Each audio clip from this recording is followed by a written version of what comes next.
पूरे देश भर में लोकसभा चुनाव के 5वें चरण को लेकर 3 बजे तक बिहार में जो ताज़ा अपडेट है वो हम आपको बताने जा रहे हैं। बिहार में 5 लोकसभा की जो सीटें हैं वो है मुजफ्फरपुर, सारण, हाजीपुर, मधुबनी और सीतामढ़ी। तमाम इन लोकसभा क्षेत्रों में सुबह से ही लंबी कतारें देखने को मिल रही थी। अब तक की रिपोर्ट के मुताबिक मुजफ्फरपुर में 49.99% यानी करीब 50% वोटिंग 3 बजे तक हुई है। सारण की बात कर लें तो सारण सबसे ज़्यादा हॉट सीट माना जा रहा है, जहां से बीजेपी के सांसद राजीव प्रताप रूढ़ी का मुकाबला सीधे लालू प्रसाद यादव की बेटी रोहिणी आचार्य के साथ है। ऐसे में सारण की बात करें तो 43.13 यानी 43.13% लगभग 50% तक पहुंचने की उम्मीद है और उससे ज़्यादा भी वोटिंग होगी, लेकिन वो शाम 5 बजे के बाद वो आंकड़े आ पाएंगे।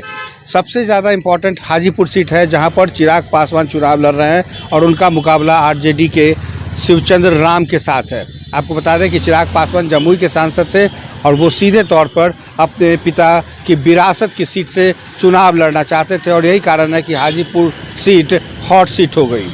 कुल मिलाकर वहां पर सीधा मुकाबला चिराग पासवान के साथ शिवचंद्र राम का है, जो महागठबंधन के कैंडिडेट हैं। लेकिन हाजीपुर में इस वक्त तक 44.59 यानी 44.59% ही वहां पर पोलिंग हुई है, यानी कि अपने आप में रिकॉर्ड रखता है। हाजीपुर के जो मतदाता हैं वो अक्सर अपने चहेते सांसद को के लिए धुआंधार कह सकते हैं कि जमकर वोटिंग करते हैं। मधुबनी क्षेत्र में 43.77% है।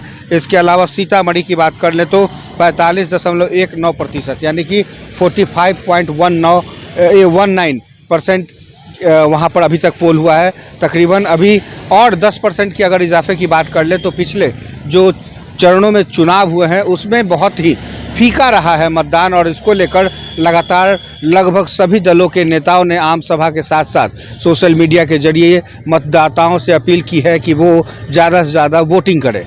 ऐसे में इस बार का वोटिंग परसेंटेज अगर बढ़ता है तो वाकई लोकतंत्र के लिए और भी मजबूत स्थिति हो सकती है। लेकिन अभी भी कुल मिलाकर ये कह सकते हैं कि महागठबंधन कह रही है कि हमने इन 5 फेज़ों में ही अपना बहुमत पा लिया है। वहीं भारतीय जनता पार्टी और एनडीए गठबंधन भी कह रही है कि हम भी इस 5 फेज़ में तकरीबन 300 का आंकड़ा पार कर चुके हैं और अभी 2 फेज़ का चुनाव होना बाकी है, जो बहुत महत्वपूर्ण होगा। लेकिन आज शाम 5 बजे लगभग सभी प्रत्याशियों के जो भाग्य का फैसला है वो मतपेटियों में जनता के हाथों किए गए वोटिंग में कैद हो जाएगा, और जिसका परिणाम 4 जून को आएगा और देखना होगा कि 4 जून को किसकी किस्मत खुलती है। NBC 24 के लिए पटना से कुमार गौतम की रिपोर्ट।